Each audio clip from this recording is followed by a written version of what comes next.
All right. And we'll share it just to our members only, of course.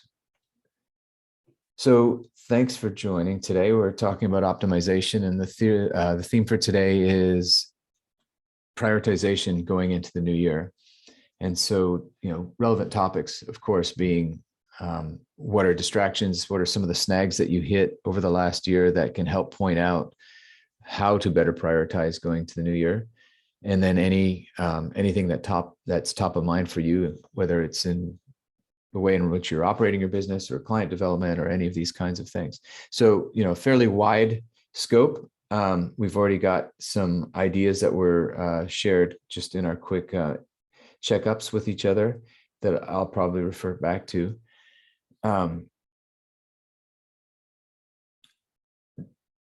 There's always a component of doing more with less in terms of prioritization, and it isn't always the best strategy, but certainly for most of us on this call today, it's a relevant, I think, place to start. There's a lot of different thoughts on this, and then we can talk about techniques or methodology. But the thing that I'm most curious about in terms of just kind of getting the conversation rolling is, do you feel today that you are doing the most that you can do for your existing clients? Kind of a little bit of the 80-20 rule. Is there more on the table? Is there more value that you can offer? Is there potentially more money to be made with whom you already have?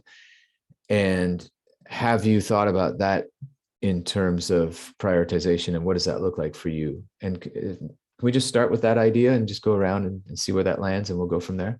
Carla, do you want to speak to that first? So in terms of my one-to-one clients, I feel like I am giving like at an extremely high level, and definitely for the ones, I have a whole new crop of clients because I started sort of fresh in September. And those clients I can see in terms of next steps, definitely offering continued work that will be sort of at that advisor level for a year or something. So that feels really like there's an ease to all of that.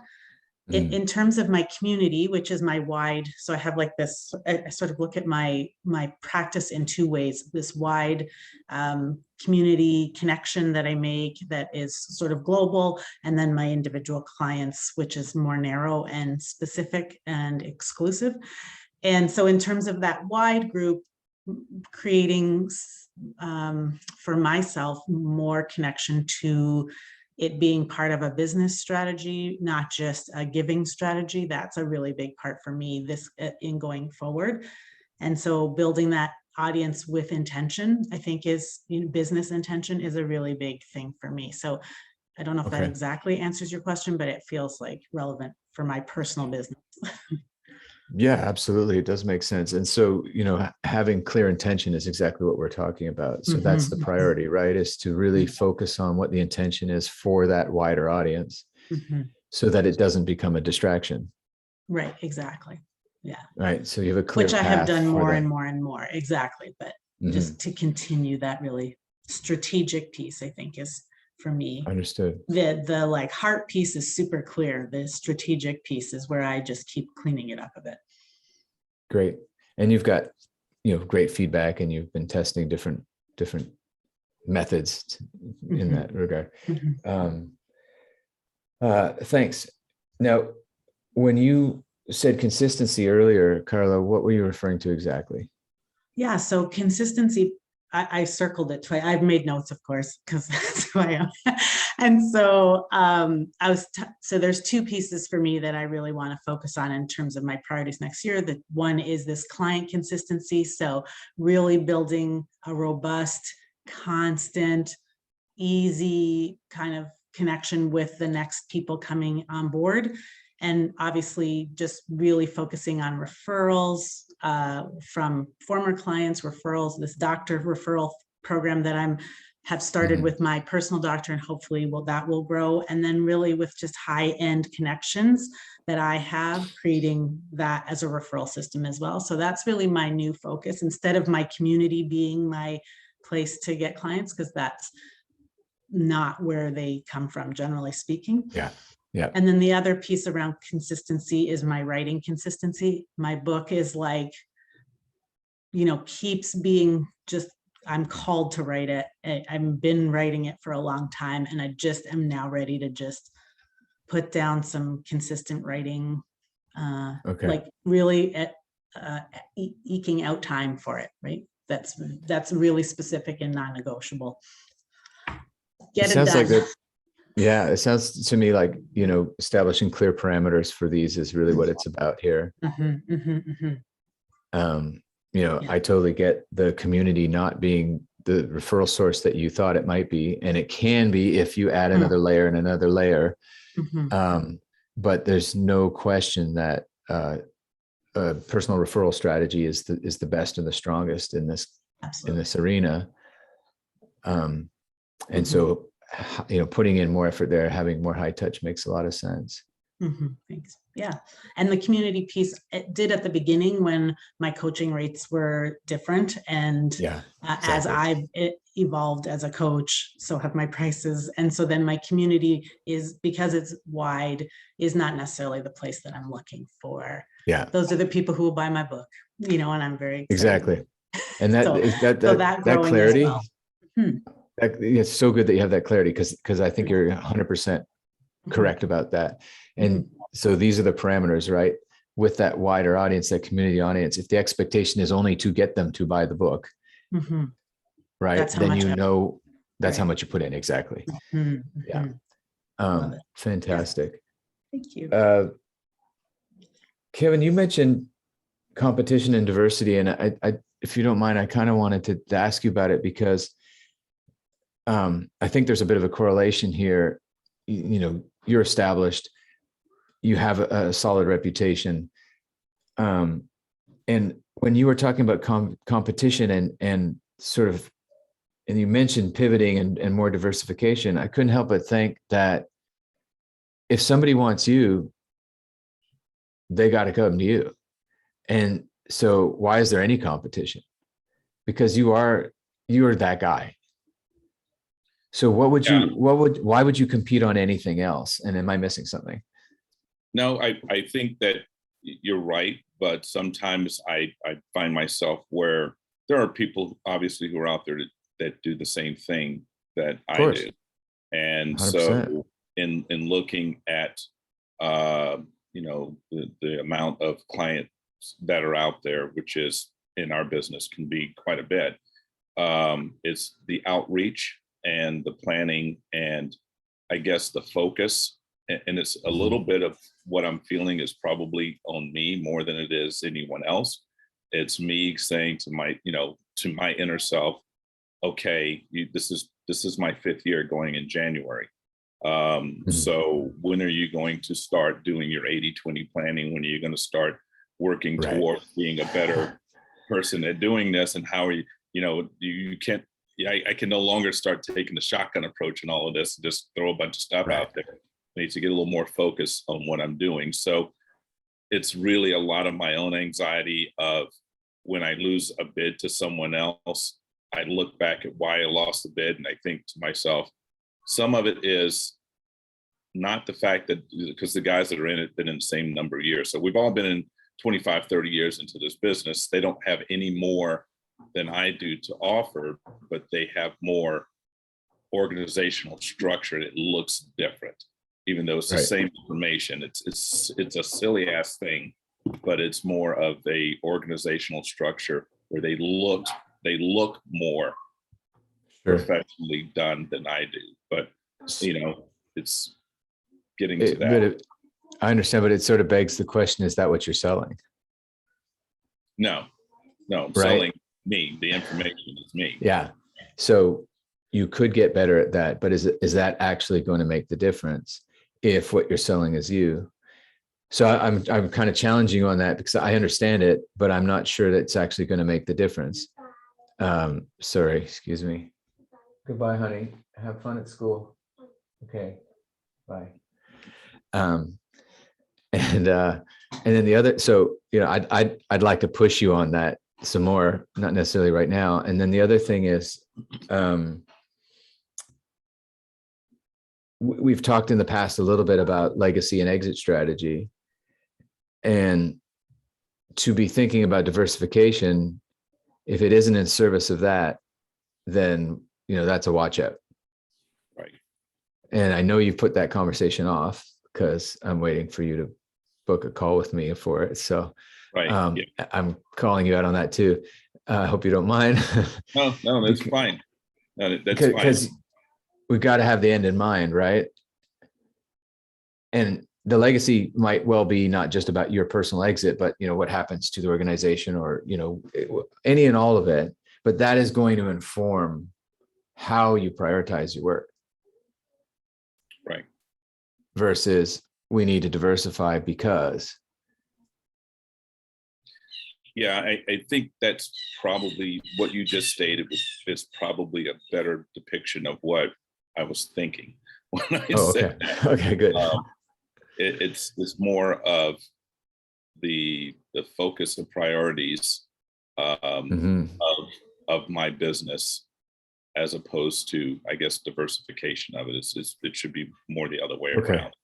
Okay, because that word triggered me. So I guess I've been out doing all kinds of things, and now just to get revenue, and now it's like, okay, let me get into my groove. And like you said, are we working 80-20, getting the results, or am I utilizing the things and tools that I need to in order to get there? And just basically how to be better at this and be a better business person for my clients, the ones that I do have. So I guess the answer in my head is I don't need to chase and win every bid. I just need to chase and win the ones that are going to impact the best. Right. So on that same sort of tack, are you able to identify, over let's say the course of the last year, areas in which you've applied a great amount of effort that haven't paid off, with the clients that you want to continue working with, for example? Yeah. Areas that maybe you're insisting on developing, or, that's not really happening, not really going anywhere. Yeah, I think there's some things, especially with some of the clients that I have on retainer, that have me on retainer, I should say, that I could probably do a little better planning for them that would make more money for me, if that makes sense. So instead of the tail wagging the dog, I should be a little bit more thoughtful on their projects, and that would certainly make my life easier, plus provide more opportunity. Yeah, exactly. See, from my perspective, this is one of the best possible opportunities that you might have in front of you. It meets the criteria of being able to do more for the people who already appreciate you. And it combats this. It's what happens to me anyway, is I keep doing what's in front of me. Mm-hmm. Right. And if the client keeps presenting stuff, then I keep responding to it. But sometimes what's going to make the difference is you to say, hang on a second, this isn't in your best interest or mine. Let me help you focus in here. Let me help you see how that's a distraction. I mean, as a coach, it's reframing, like that's the context, but it's the same basic concept, right? Wait a sec, we need to reframe this thing. I'm chasing down a lot of this stuff for you, and it's not making the difference.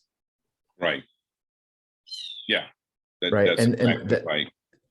It's so, and it elevates you as someone who can not just solve problems, but someone who sees the better future, someone who actually is able to guide them forward. And that's, again, back to that earlier point about competition.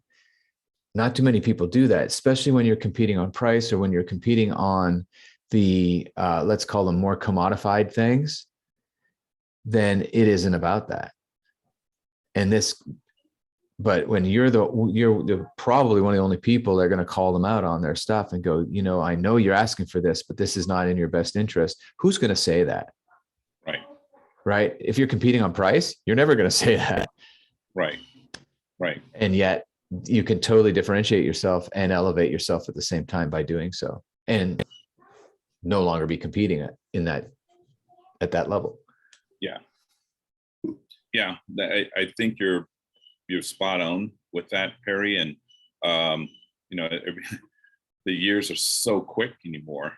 Here I am at the end of another year, and I'm sitting here looking at going into January and saying, well, do I need to restart? How do I retool the business? It's really not. It's really just being consistent. I think I've heard that a couple of times today. Consistent, and finding some space to be in where I'm just better at it, I guess. So may I respond to that? You are already better. You are already there. You are already an expert, right? And that's why I use this language about superpowers and stuff. It's already there. It's the hardest part of this, and I do it to myself all the time, is thinking you need to do something else. Yeah. Or thinking you need to deliver what your client thinks you need to deliver. They need you to be you. Right. Yeah. And nobody can compete with that. Yeah. That's a good point. And I know it sounds really simple, but that's kind of the whole, that's why it works. Yeah. Yeah. Well, and my wife constantly tells me, she's like, stop trying to be everyone else. Stop trying to be what this other guy is. Yeah. Stop trying to be what this guy is or this person. Just do what you do. Yeah. And you do lose focus on that. It's easy. Can I just interject? Like, Kevin, I just think you have a really cool vibe about you too. Like, there's something like, especially if you can meet people in person.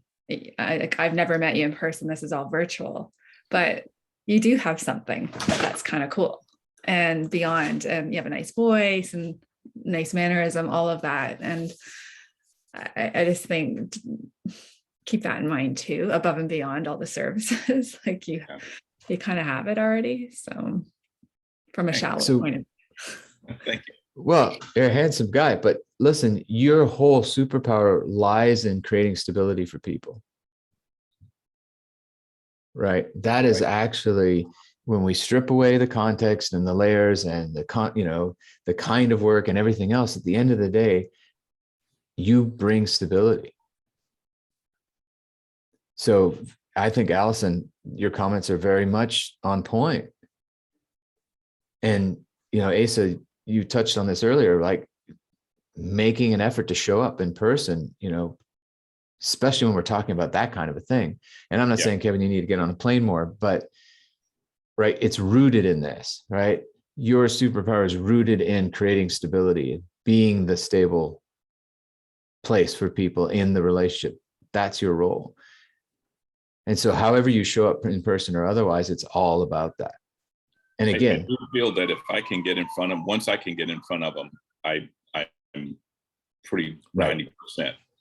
So it's just getting there. And what does getting there mean, right? And getting, it doesn't have to be travel. No. There's different ways to get there. Right. And that's the thing I think you need to take charge of. If you're talking about being competitive, be competitive in that regard. Get there first, right? With your clients. If you're talking about diversification, right? It's don't make about anything else but that. Every time it's about other things, go the opposite way. Right. Yeah. You can get off course, and it's easy to do because I feel like sometimes we're just chasing whatever the next thing is, right? You're almost turning and chasing it. And someone says, oh, wait a minute, here's a project over here. It pays $20,000. And you're like, oh, okay, let's go chase that. And find that you're taking away from, sometimes I'm taking away from my projects that are already paying me that amount. And so it's kind of like, okay. And when I said getting back into 2022, I guess we're coming up on, holy crap. it's looking at all of that and then trying to figure out, I've got this much coming in. If I just do better here and put 20% effort here, I'll get an 80% return, as opposed to the other way, where I'm spending 80% of my time trying to catch a little bit of everything. So Yeah, kind of my focus. great. I mean, Asa, you and Meredith have mastered this understanding of, doing more for less clients. You had a comment earlier. Do you want to chime in? Yeah, just to go back to what you said, Kevin, don't, on the other hand, don't hesitate to steal good ideas and good shit from your competition. So, Yeah. you don't want to be them, but if you see, good stuff, you're like, oh, I'll take that. Thank you very much. Yeah, I do that. Oh, that's a great idea. I like that. Yeah. Yeah, but just to incorporate in your, your process. So I mean, I don't have to, I don't think I have to say this, but I'll say it anyway. But I'm sure you're confident in your process and in what you do. So that doesn't really need any fixing or any adjusting, just to continue to absorb from your competition if you want, stuff that's good that you can use in your process and in the way Right. you do things. Because we've all said it so far, is that what you do and how you do it, that's what you're selling. And Right. it goes for anybody really in any discipline, is ultimately you're selling yourself. And it's amazing to me, just as a aside, not to get too deep into it, but how long I have been hearing, if you can't sell yourself, you can't sell anything. Gotta be like 30 plus years, but only until like quite recently did I have the confidence to say to people, look, if you don't like this and what we are and how we deliver it, then we're not the people for you, right? Because no matter how much competition is out there, there's just plenty for everyone. And that's another sort of thing. And Carla knows that as well as anybody, is that if you have a plentiful mentality, like a mentality of there's enough for everyone, then you're always giving that vibe. It's like, I don't need you. I don't need you. I don't need you. I'm doing my thing. And if you like it, then great. If you don't, well, I'm not the guy for you. I like that approach. And that seems to be when I do the best, is when I just, for lack of a better term, just don't give two shits. I'm like, yeah, whatever. And they're like, oh, we want you. I'm like, damn, really? I really didn't want to do this. It's like, now what? No, That's when you're not charging enough. That's when you're not charging enough. Right. Yeah. Yeah. The constant allure or self-doubt, actually, maybe a better way to put it, right? Of thinking that you need to say yes, thinking that it's not about you, and it is built in. It's always going to be there. We just get more practiced at it, right? I think it's important to say it because too often people think that you get over that. But we're human beings. It's just part of the deal. So, okay, you feel it, go through the feeling, process the thoughts, and then come back to, what is this rooted in? What is this relationship rooted in? What is it that I bring to the table? Why am I here in the first place?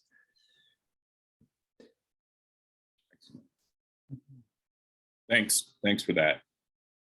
And I wrote down here that I do need to reach out to you. So anytime. I appreciate it. Yeah. And if I'm not being proactive enough, let me know, guys, like, by all means, because that's part of my commitment to you. And if I need to do more to remind you, that's okay too.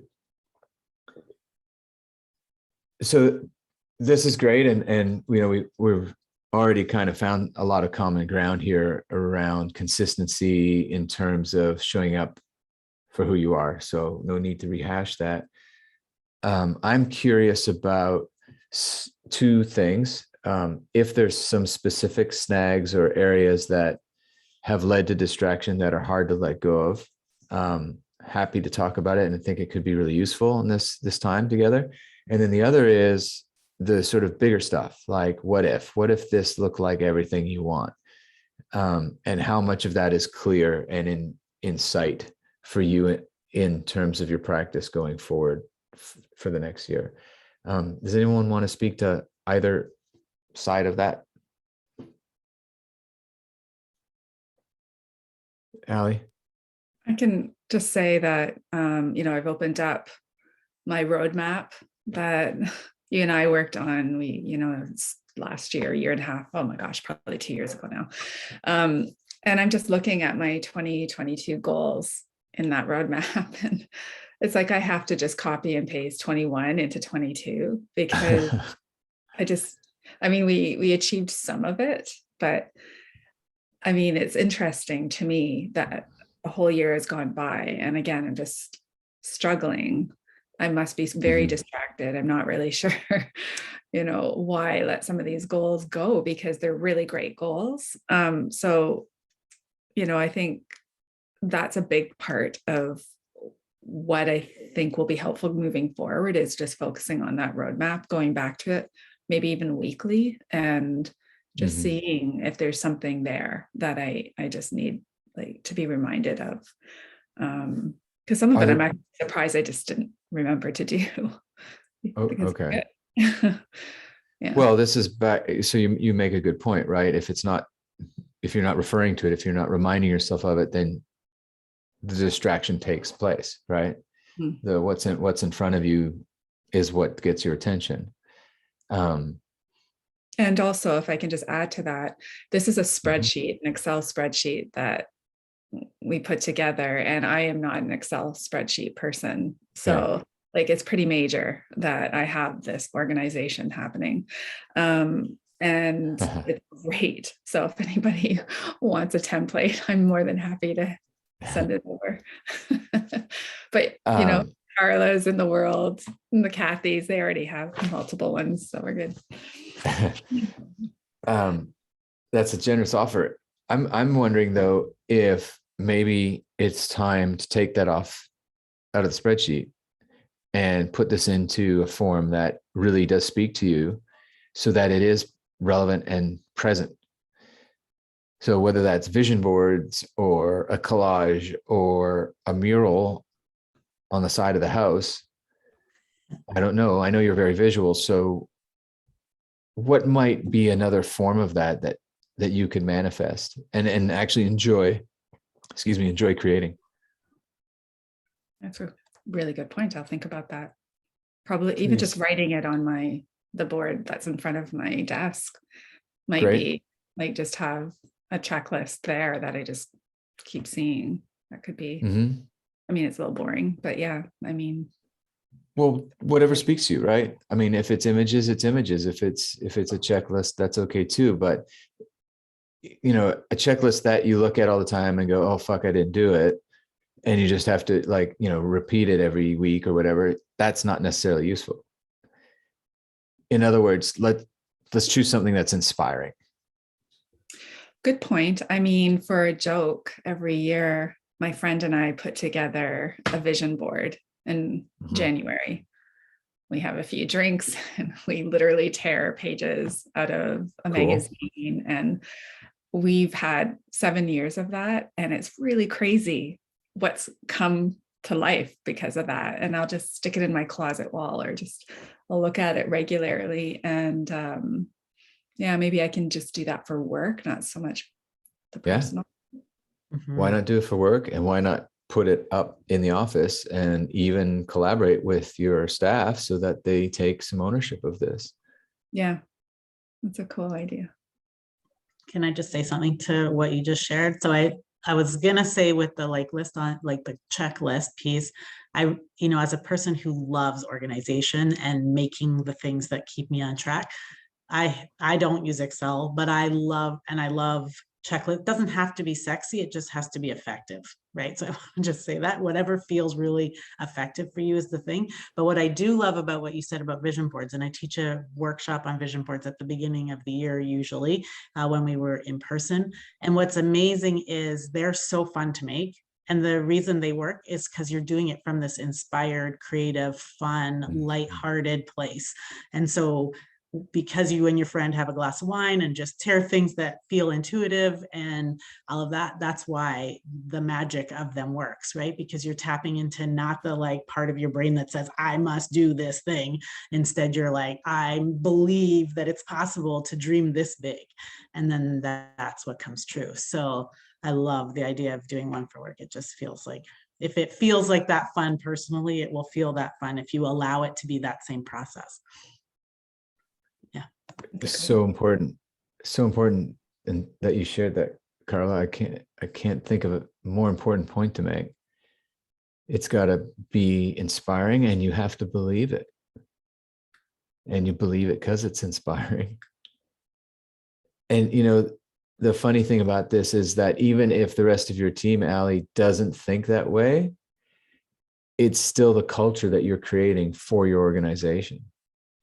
So it's absolutely relevant. That's fantastic. I'm going to do that. Thank you. I want to see it. I can't wait. I'll show it No off. pressure. No, yeah, it's great. So Kathy, I'm sorry to interrupt, but I got to head out. So it's great to see everyone. Nice. And great to see you. Yeah, we'll see you soon. Take care. Come back with your vision board. Well, I'll do that. Okay. Kathy, you said I love Excel. So I love that you love Excel. And if Excel is your format, right? If that is the design that inspires you, if that is the model that inspires you, then what does that look like for you versus something that is distracting? Well, to Allie's point earlier about not having actually looked at that document, I still do that all the time. I'll find something and say, oh, oops, because I have like 50 spreadsheets at work, right? So it's not the end all be all by any means. I like this vision board idea. I don't know how I would make it work with the way my brain works, but I do like that idea of coming from a place of not scarcity. So, but okay, so you're talking about how your brain works, and your brain likes system, right? Mm-hmm. Your brain likes to see things in the right place. Mm-hmm. What if you were to consolidate? What if you were to take those multiple lists and 50 lists and find a system of organization that works on common denominators instead of individual concepts and ideas? That's interesting. Right. As a systems appreciator, a systems-based thinker, right? You like facts and you like to organize those facts. You can create your own system. So said differently, this is kind of how you get creative. So let's roll with that. Like, let's embrace that and say, sure, it is an Excel spreadsheet. It is, sure, you can appreciate a beautiful drawing or a mural, and I think you should do a vision board and all that would be great. But it's the systemization of that. It's the organization of that information that really makes you feel good about. Yeah. Right. You know what's been really helpful for me? Ben shared this, the full focus planner that is like, you love it or hate it. But what has helped me to this exact point is having everything in one place. Yeah. And I had, Systems, right? seriously, you know, those at offices, they have those yellow pads where you can like write notes. I had like 15 of those, and every page was some different project, and it was a mess. And now it's just like, I know it's in one of these somewhere, and Yeah. each one is a quarter. And to the point that, you know, when I was with my dad in April, I was recording, you know, the inhale, exhale. So I have like the time of death, you know, in the notes. I have like it's like my whole life is in these. And then it's like a record that I also have a way to like look up, what did my advisor tell me to do with my dissertation, and I can review. And it's a way to review in one simple place without thinking, oh my gosh, it's somewhere in those 50 spreadsheets. Yeah. So this is great. So you're systematizing the way that you have access to the information that you get. Yeah, exactly. Right. And the act of putting it all in one place simplifies that. So it makes it less daunting. So you have easier access. So this is the idea, right? And if there were distraction involved, then, you know, where can you organize things to make it less distracting, to make it simpler? How can you further organize to make it simpler? And if you've done that, and it's not about getting simpler per se, then, you know, because the idea is, you know, prioritization, right? So what's keeping you from prioritizing? Is it the fact that you have too many sources of information? Then simplify. Is it the fact that you spend all your time collecting information and organizing it, but not actually following through? Okay, that's a different idea, right? Then the organization and the fact-finding and organization actually becomes a distraction in itself. Yeah. One day, I actually tried to, there's some notes in the back. I tried to just categorize the calls and the emails and meetings that I had with, I think, 59 different people that day. And I think like 26 different countries or something. It was a pretty crazy day. And amazing. And like different projects, different opportunities.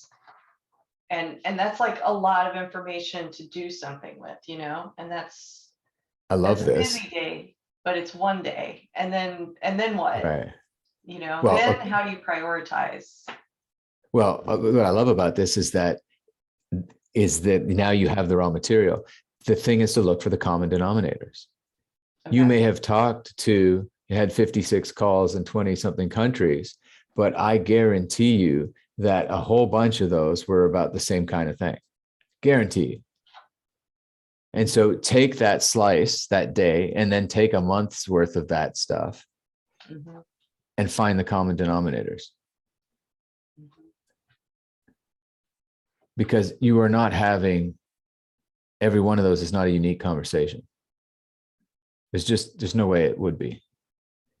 It's unique in that it's with a specific person and they have their own conditions and that, you know, and the context may or may not be different, but there's going to be similarities. People are people, humans are humans, and we all have the same kind of problems. And I believe that your particular way of organizing information will allow you to find these buckets, these common denominators, and see with evidence, your own facts, that actually what you're doing is, you know, one of 4 or 5 things. Yeah. Right. Which then can help you sort out and go, wait a second. Yes, the wide end of the funnel looks like this, but what you're actually doing is more specific. Yeah, that's helpful, because that gets back to kind of what Kevin was talking about earlier. Like the thing you do might not be the right thing to do, and how do you know? This is how, well, for you, this is how you would know. Yeah. Because you have the information to prove, to give you the evidence that actually this is what's happening. right? So you've had all these conversations and at one end of the funnel, and there's tons of them. And at the other end of the funnel, there's the actual, ROI, what happened, the impact, let's call it impact, not ROI. There was a positive impact. And it went through the funnel and it came out as positive impact. And what are those positive impacts and what are those common denominators? Yeah, that's interesting. I think the overwhelm is that it's all opportunities to have impact, but it requires something to happen for me to do Right. But I'm something. saying what kind of impact, right? Yeah. So here's a whole bunch of conversations you had, and here's the results of all those conversations. And it turns out that a lot of these have the same type of positive impact. Yeah. Yeah. And this is where I think the last time I was on a call, I was talking about this idea that I could just kind of go rogue and get resources, get people Mhm. access to resources because of my connection within this big Yeah. university system. And yeah, so I've had a couple conversations about that and have the help of an associate vice president at IU who's going to try to find staff time to make it happen. Okay. And Amazing. that's where the thing is, it's the European faculty members won't care about it, but it could be a game changer for people who Uh-huh. don't have access. Well, and this is isn't. how you do it. Mhm. This is how you do that. Okay. Yeah. Right? You're going rogue and giving them access to resources. You know what resources they need. It's the common denominators. It's the common impact, positive impact. So now I promise you, I'm not an expert in your field by any means, but I promise you that you're going to find 4 or 5 or 6 common denominators, buckets that these things fit into. And that is the access to resources you're giving. Mhm. How they use it is individual. Right. Okay. Right. But knowing But what to do is maybe the impact, right? Knowing the fact that I get the information from those calls to understand what needs to be yes, done is right. something that I have not necessarily credited myself with having. No, and nobody else has access to. This is the thing, only because of the way you do things and the role you play that nobody seems to really understand, you have access to this information. Yeah. This is the reason why you're so good at what you do. And it's the reason why you have an opportunity that no one else has. It's the reason why you are the channel and the back channels and all of these things we've been talking about. Mm-hmm. And, it reminds me of something that kind of is a theme in this conversation, but somebody who's an executive director of a professional association said when she was speaking to our school that early on in her career, somebody told her, only do what only you can do. Mm-hmm. And so I've really been thinking about that over the past couple of years because I have this unique vantage point, Exactly. being kind of at a crossroads or a clearinghouse or something, but this does not. How can I say this? This doesn't create value in a way that is typically understood at the school, but it does create value. But it's essential. It's essential to the organizations you work with. Mm-hmm. And therefore it is important to your university as well. Yeah. But they don't know how to connect that dot. Right. They're very transactional and focused on money. And this is not. Understood. And that's the only thing they're measuring. But look at the conversations you and I have had about the Somos Foundation, right. Where I'm saying, shit, I need some help. Can you point me in the right direction? You're pointing out some resources. And because we're having these conversations, for a fact, for example, I should say, even if you give me the resources or point me in the right direction, they don't have the capacity to follow through with it. Mm-hmm. Right. So the problem isn't just, over here. The problem is even something behind that. Right. So, right. that situation. And so knowing that means that you would guide them or me towards a different kind of resource, mm-hmm. something that they don't even know how to ask for. Yeah. right? So if I say to you, Yeah. organizations desperate for funding, who do we ask for money? And you say, well, here's 5 places, that you could apply for grants, or, someone, well, they can't even figure out how to apply for the grant. So, right.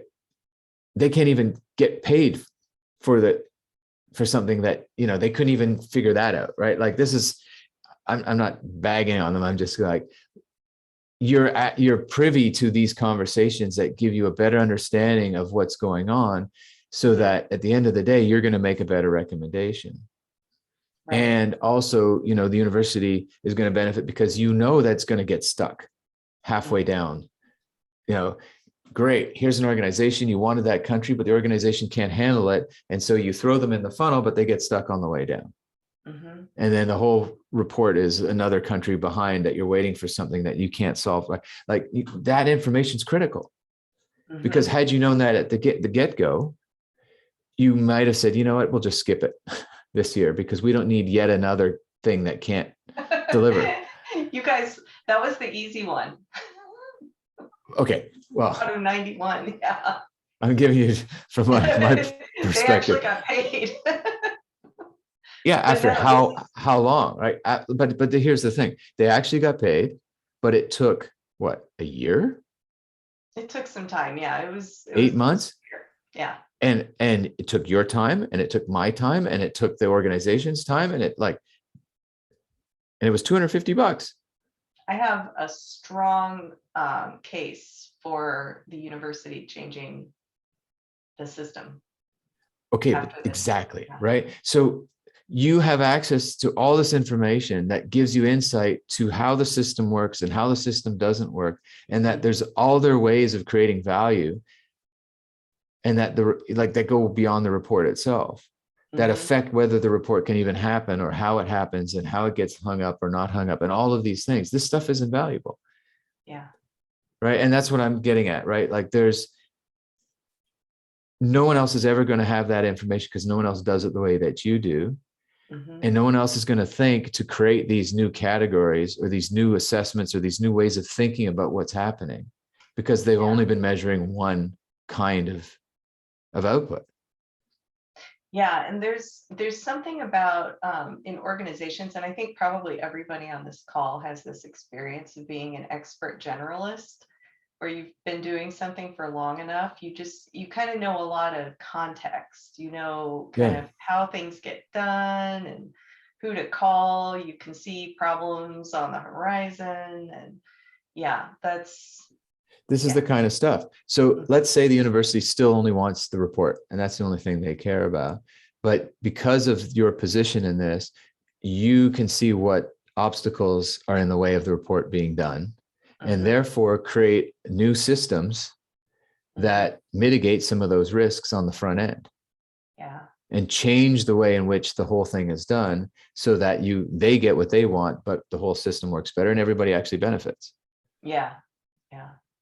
And this is back to this idea. I mean, I'm being specific to try to hone in on the idea a little further, but it's back to that. Wait, I have all this stuff and all this information. What's happening? What are people actually going through? What are they talking about? What are their real needs versus what we think we're doing? Right. And this stuff is invaluable, because every organization is somewhere in that, is in one or two or more of those buckets. And they half the time don't know it. Right. And neither do we if we don't actually take that information in, because then we're tone deaf. Right. So it might feel like or sound like this is adding more work to your plate. But on the other hand, the idea is, how do you simplify, right? How do you do more with less? How do you prioritize? One way to do it is to reorganize this information. Yeah. No, this is really helpful, because there are 91 countries and 14 regional Right. experts going through the same process of trying to Exactly. get paid by the university. Crazy. And, it is really crazy, and it means we're late. And then just anecdotally, one of the person in charge of the project, whose name is on it, is so far removed from it that she has no clue where the project Right. is and how far it's behind and why. And while she was really upset about potentially changing the deadline, we got word that one of the experts had passed away in Serbia, who we've been working with for 6 years now, and or sorry, 3 years. And yeah, it was just such it was an eye-opening experience to have that news come during that conversation, and it really resonates with what you're saying, Perry, because I knew so much about the organization and the woman who passed away, and had worked with her before on a few different projects, and was able to share a little bit of context about who it was. And it was just like, it didn't even connect for the head Right. researcher. It's just like, oh, I'm sorry to hear that. But this is somebody whose name appears in her report. It's just Right. that nobody knows who contributes, it's like, it's just a whole bunch of people. It's that specificity versus Right. the end result, which is kind of like, where's my report? I want it done right now. So, to sort of summarize it in a more simplistic way, right? This specificity has great value, and you are in a unique position to bring that to light and show other people how that contributes, how that creates value for the organization. Which is not different from the conversation, Kevin, we're having about you and the way you do things, right? So that there is a common denominator here as and well. It's so easy to discount that, because it's like, I see myself do it every day. It's like everybody does this, but yeah. Well, and this is that self-doubt piece too, right? Carla? Yeah. This reminds me, so when I was a stay-at-home mom for such a long time, so I have 4 original kids, and I stayed home from the time my first was 3 or 4. And I remember, and it's part of why I got divorced, but that's a whole nother thing. But it was this life that I lived of holding all the details that felt insignificant. Like, so they were only noticed when they weren't done. Yes. Right. And so that shift for me, when I decided to really shift all of the way that I think about myself and the way that I think about what I do and what my value is, was to really get clear that being the detail holder was essential. I like, if that's what you can do, it's so mad. Like, it makes families run, it makes universities run, it makes corporations run, whatever. And so if you are the detail holder, it might not be that people want to know all the things, but you literally make everything run. You make it work underground. And so I just wanted to share that, because it's just like, yeah, I know that life. It's just that not in a, and I obviously use it now in my business, but I don't have the same kind of household responsibility now. I also looked for people who could also share that with me, so that then it wasn't just always on my shoulder feeling like a burden. So I just, yeah, that's super helpful. It's a great analogy. It really is. I mean, there's a lot of ways we could talk about it, but I think everybody gets the point. I'm glad you said it. Allie, what was the thing you wanted to mention? Very similar in that, if something gets done, it's really noticeable if you are the detail holder. And, with my company, we just ran into this when a project's delayed, like every project is these days in our industry. We have sales reps that bent over backwards for us to get some product on a project that we were doing that we had a serious deadline on. And then the project was delayed. And then we didn't talk to that supplier that bent over backwards for us for a long time. And we asked for some more samples, and it was like radio silence. And I'm like, something's going on here. So I asked my project manager to get in touch and see what's going on. I think there's something wrong. And that was it. It was like, we, you guys didn't tell us that it was delayed. And there's someone behind us. There's many people behind us that affected, that had to get you this product or samples and on time, and then Julia was saying, my project manager. Yeah. And there's a lot of people behind us too, that we have to wait for to get permission to move forward, and everything was delayed. So it's just this lack of communication. So many people were affected by this. And I'd be curious to know if there's a better way of communication and to know who does what. If you do have that person who is the information holder, lay it out better. I don't know, but that's a tough one. It's so hard because it's like people don't have time to communicate what they do know because they're running ragged. And I've shared what we've talked about in this group about if you're running yourself ragged, you're not charging enough. And I've shared that with the person who writes the grant proposals. But I was in this awkward in-between space where I wasn't responsible for doing the work. I was trying to get information about where the project was, and I was very clearly seeing that it was running behind, but the person in charge of the project was not seeing that it was running behind, because she would say, oh, well, I'll just work harder. And then imagine that she would get everything done by the end of the week, and the week would go by and another week would go by. And so I was telling the boss, without, throwing anybody under the bus, that I don't think we have it yet. And so we probably don't want to start asking VIPs to come to our events and be on our panels and, on specific dates without having the full finished report. And I don't have that report. I don't have it yet. But Allie, your comment is very well taken, because that's what it comes down to, is communication. And also just being able to communicate the structural problems that are at play. Mhm. So we've talked about, in the past, KPIs, right? Key progress indicators and performance indicators, progress indicators. There's different versions of these kinds of things. And I don't want to make it jargony, but just like, who's paying attention to what parts of this thing? Right. So Exactly. what you just described is, so I can't. but you have eyes in different parts of it. And that gives you access to information, that gives you an understanding of ahead of time, this thing's not going to make it. Yeah. Right. Now, is the transparency there? Not yet. The transparency is not there because they don't value that information. But when you can use this as an example and say, I just want to point out that having access to this information gives us these indicators. We can predict this stuff. We can not get egg on our faces, because that's all that anyone ever cares about. Right. Suddenly it has value. Yeah. Listen,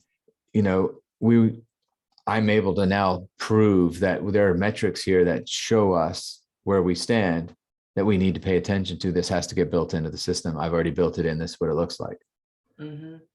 Right. Holy shit, Kathy, we need that. Yeah, exactly. We need that.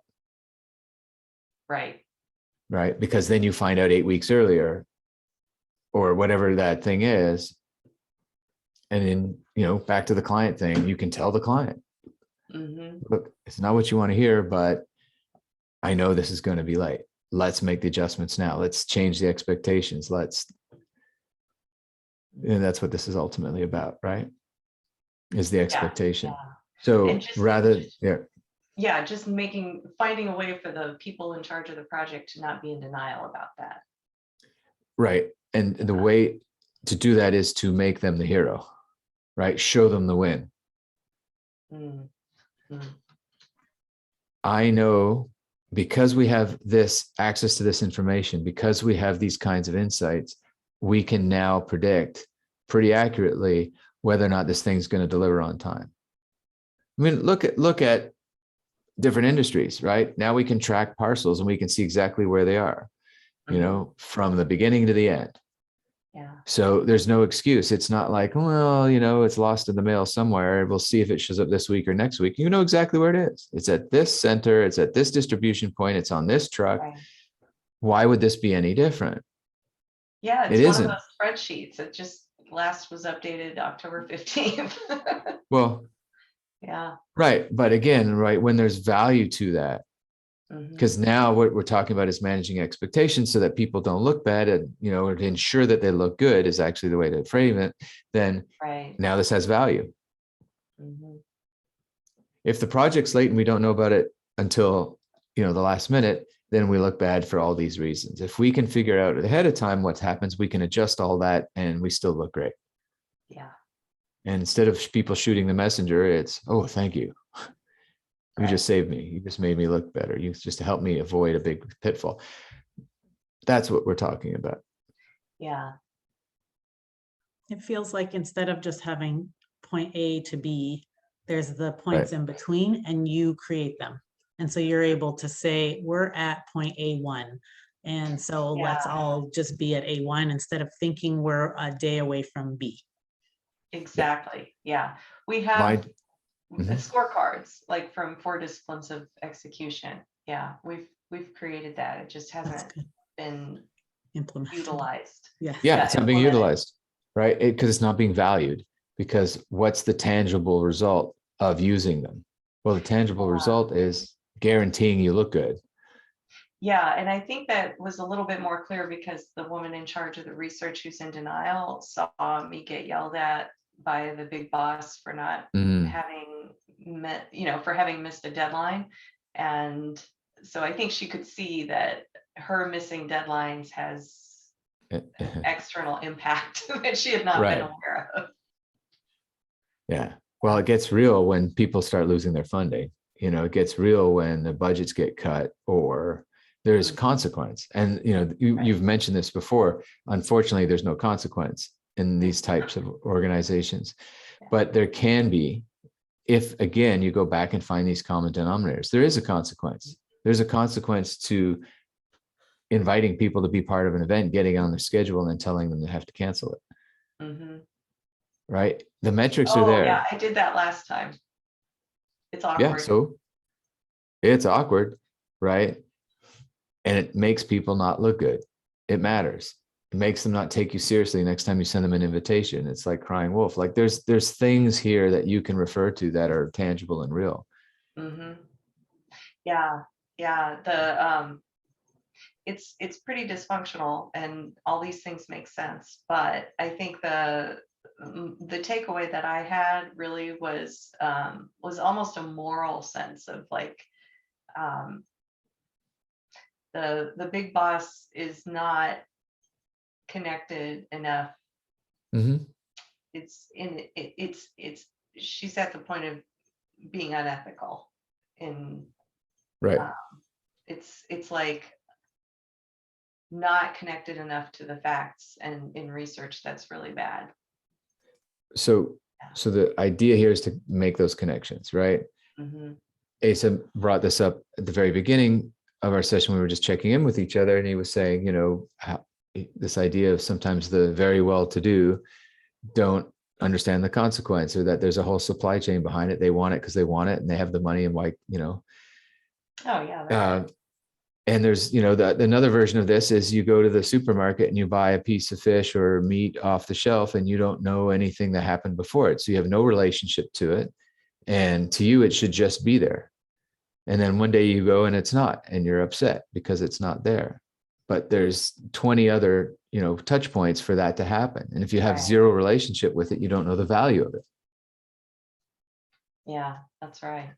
So a leader who's worth their salt understands that they have to have some of this information. Mm-hmm. Otherwise, they're truly leading blind. Right. And you can't make them a better leader, but you can give them access to the information that will make them better. Mm-hmm. You can lead them to water.